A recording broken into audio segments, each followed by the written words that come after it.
Hello everyone. Thanks for joining us today. We've got a brand new story to share with you. So let's begin. Nothing really prepares you for the moment someone you love looks you in the face and says, "I just need space to figure myself out," and you want to believe them, thinking it's temporary, only to realize they went to be with someone else. That's what happened between my girlfriend and me. She wasn't expecting what I'd do next. My name is Martin.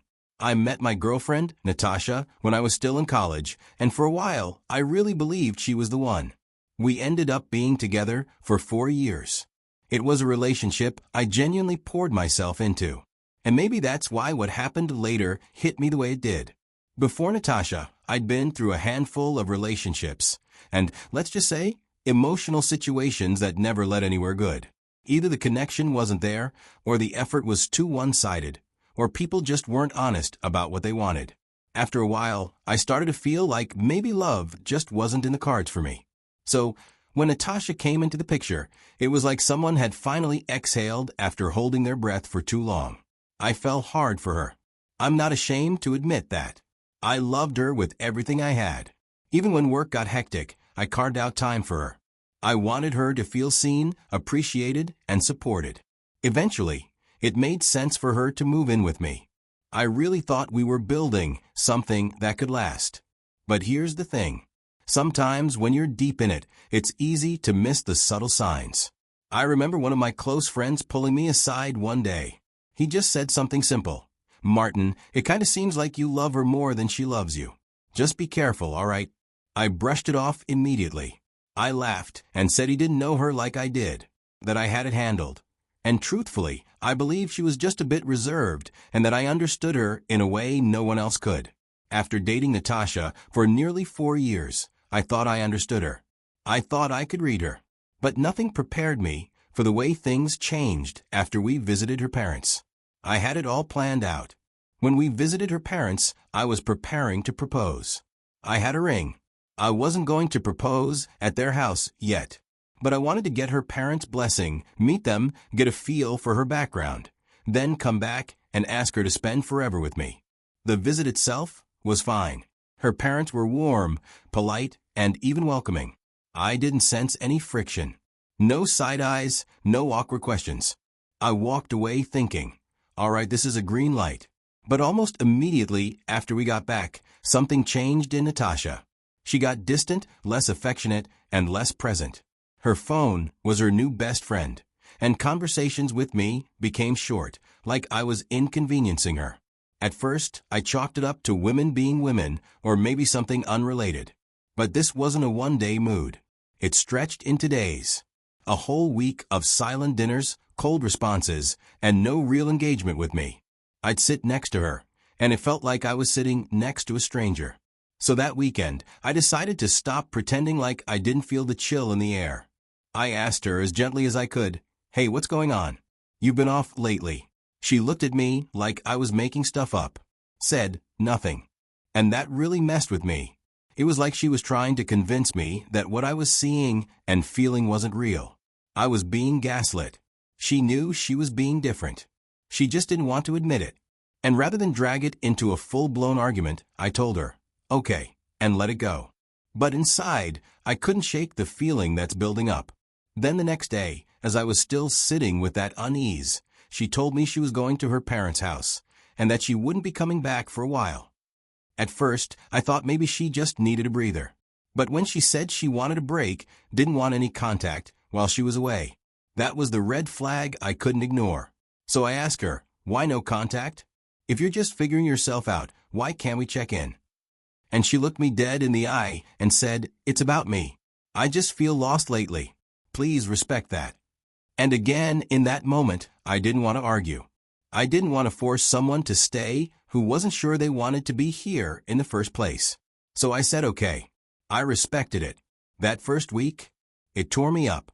I kept wondering if I missed signs. Was I too pushy? Did I not listen enough? Did I overwhelm her? I started blaming myself, thinking maybe she was facing something heavy internally. Family problems, burnout, mental health. And because I loved her, I stayed back. I honored that distance. I figured, when she's ready, she'll talk to me, and maybe we can work through it together. But then one evening, I had just gotten home from work. After eating, I grabbed my phone, went on Instagram, and just scrolled through like I always did to relax. Then I saw a post from her mom. A whole carousel of vacation pictures.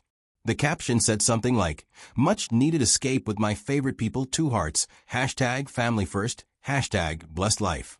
I scrolled through casually at first, thinking maybe they went on a retreat or something. But then I stopped cold when I saw Natasha with a big smile on her face, standing on a beach, drink in hand, and wrapped up in the arms of a man I recognized too well. Her high school ex. His arm was around her waist. Her hand was resting comfortably on his chest. They looked like a couple on vacation. Now here's the part she didn't know. I was following her mom. She had no idea. Months ago, during her mom's birthday, Natasha tagged her, and I decided to follow her. I doubt she even remembered. As I stared at that photo, I kept wondering how we got here. A week ago, I was blaming myself, thinking I broke something. Meanwhile, she was out on a beach, arms locked with a man she once swore she had outgrown. When I confronted her in the past about still being in touch with him, she played it down, saying that he was the one reaching out. She told me she didn't have any feelings for him anymore. And I believed her. But now, with that picture burned into my mind, I knew better. I wasn't even mad at the photo itself.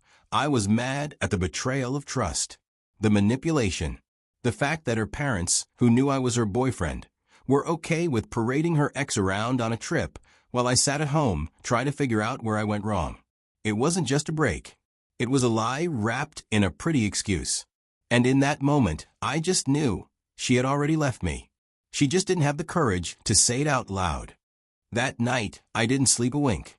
I tossed and turned, trying to make sense of everything. Was I really that easy to walk away from? Was our 4-year relationship worth so little that she could just switch me off like a light? But by the time the sun came up, I had made my decision. I wasn't going to sit around begging for explanations. I wasn't going to call because I'd done nothing wrong, and I refused to let her turn me into someone chasing after closure that she was never going to give. Instead, I got up, walked into the living room, and began gathering her stuff. Everything.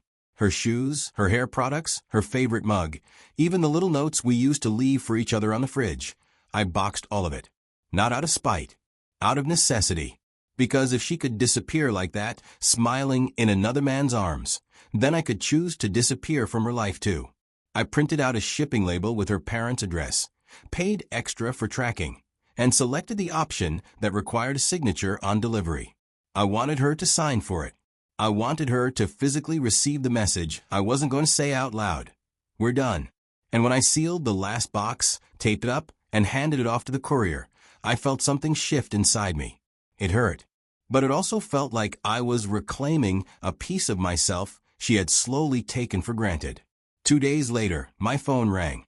It was her. And just like I expected, she wasn't apologetic. She was angry. Furious even. She asked me why I'd sent her stuff. She said it was embarrassing. That if I wanted her out, I could have just told her. I let her talk. Every word. I didn't interrupt or defend myself. I just listened. And when she was done, I said only this: enjoy your life. Then I hung up. That was the moment it all truly ended. After the breakup, I didn't say a word to anyone. I kept it all to myself because I needed space to sit with what I was feeling. And honestly, I didn't have the energy to explain a betrayal I was still trying to process. The idea of retelling everything, answering 100 questions, or hearing pity from people I'd have to see every day. That felt like salt in a wound. So I chose silence.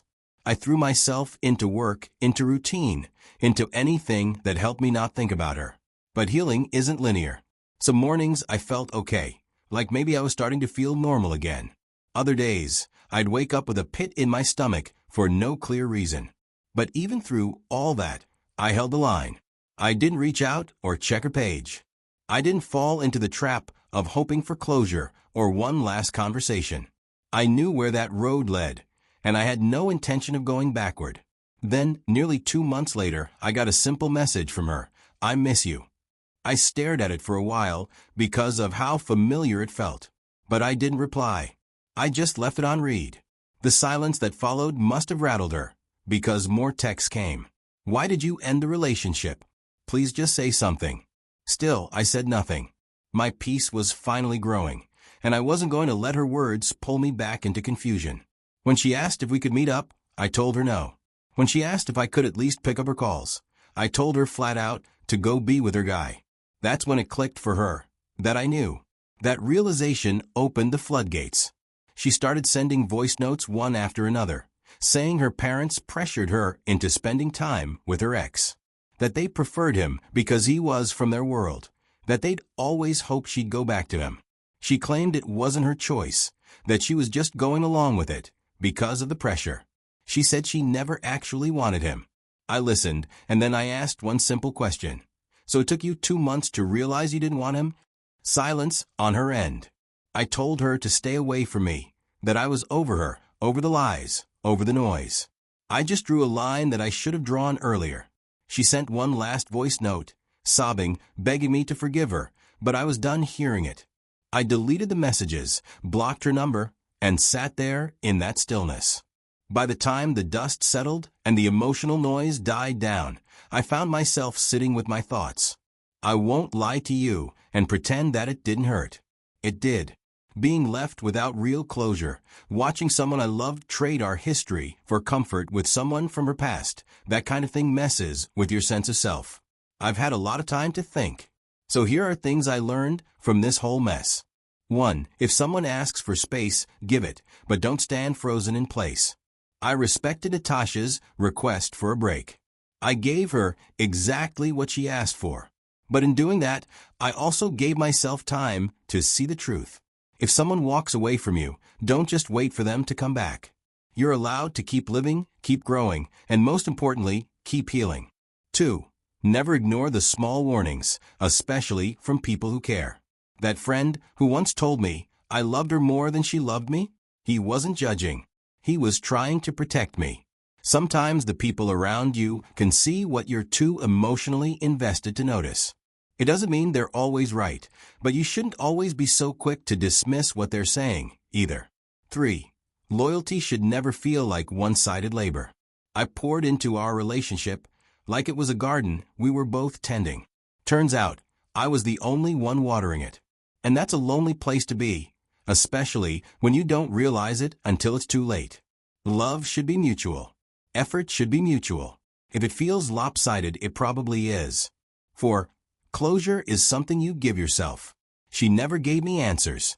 Never sat down to explain or even apologize in a way that felt real. And for a while, that left a hole. But I learned something important. You don't need their words to move on. You need to make your own decision. I decided I was done, and that gave me peace. That gave me closure. 5. Walking away isn't weakness, it's strength. People talk about fighting for love, but sometimes the real strength is in knowing when to stop fighting. When to say, this isn't what I deserve. Blocking her wasn't about revenge. It was about protecting my mind, my heart, and my future. That was the strongest thing I've done in a long time. I've got no intention of going back. I meant it when I said I'm over her. I'm still healing, yeah. Healing doesn't follow a timeline. Some days are better than others. And maybe that's enough for now. So if you're watching this and you're in that place where everything hurts and nothing makes sense, I hope you remember this. It does get better. You will come out the other side. And when you do, you'll see yourself more clearly than you ever did before. Thanks for listening.